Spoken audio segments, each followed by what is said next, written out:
Could you just give us the team news first of all for the Everton game?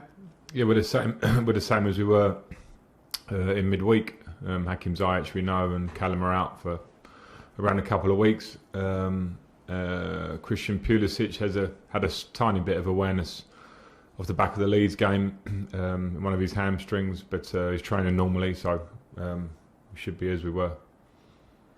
Carlo Ancelotti will be in the home dugout on Saturday. Just give us an idea where he ranks in the managers you've played under, and is there any attribute that he has that maybe you've taken into your managerial style?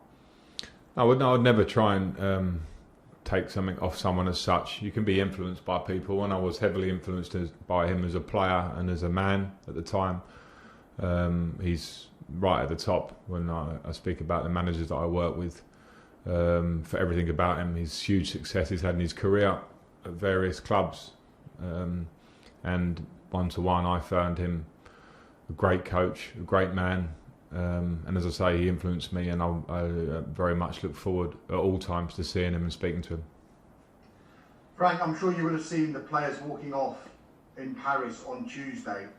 Did that feel like a big moment, a seminal moment perhaps in the fight against racial injustice? And if anything like that happened with your team, with your coaching staff, would you encourage them to walk off?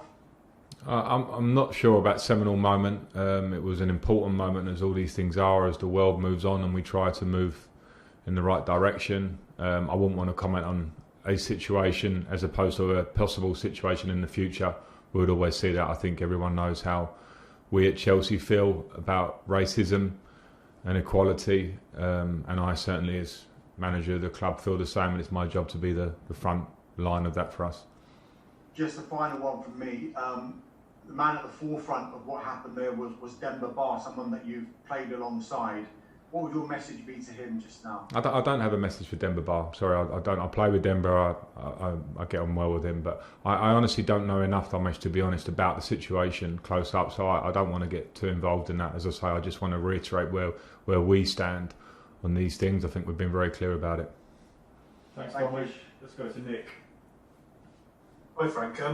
Good news on Christian then, if he's avoided injury. You must be relieved on that. And just on a separate note, just on Jorginho, obviously stuck to his guns with his penalty style and converted the spot kick the other night.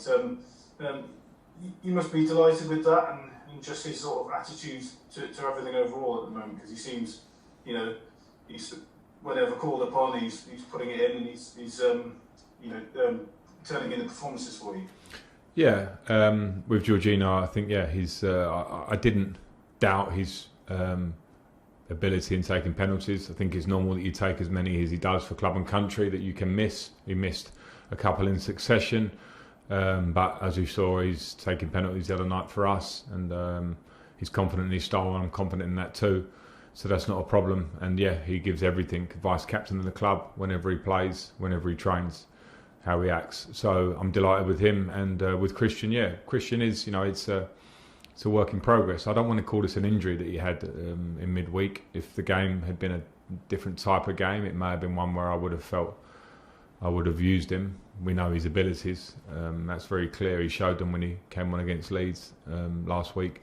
I just have to find the right way to get the best out of him regularly and consistently. Let's come to you, Moose. Hi Frank, how are you? Very good, thanks. Just got a couple on Everton really.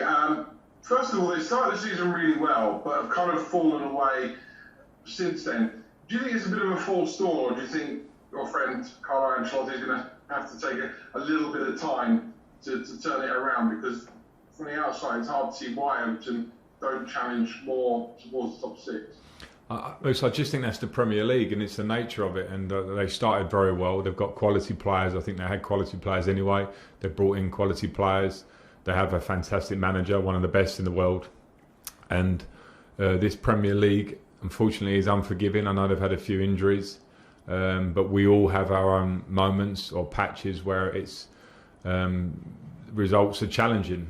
But it doesn't change my thoughts about how I approach playing against Everton. I think they're a very, very good side with great individuals within a really good collective that can win games, as we saw early in the season. So I'm focusing more on their strengths and the dangers that we faced going up there, which we found out last year. I know it was a different time, different manager at the time, although he's still on the staff.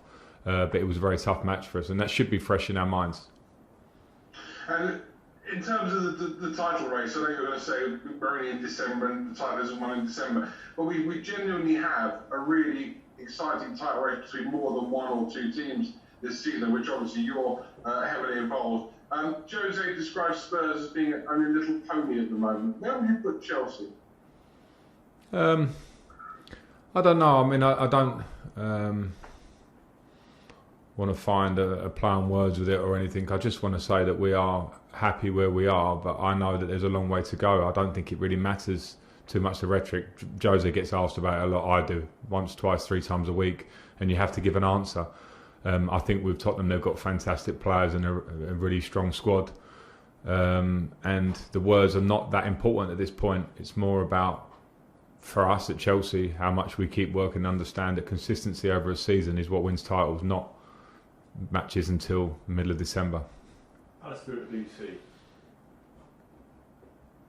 Hi Frank, I just wondered, just picking up on that, are you ahead of where you expected so far this season? It was really hard to have clear expectations because of the variables at the start of the season.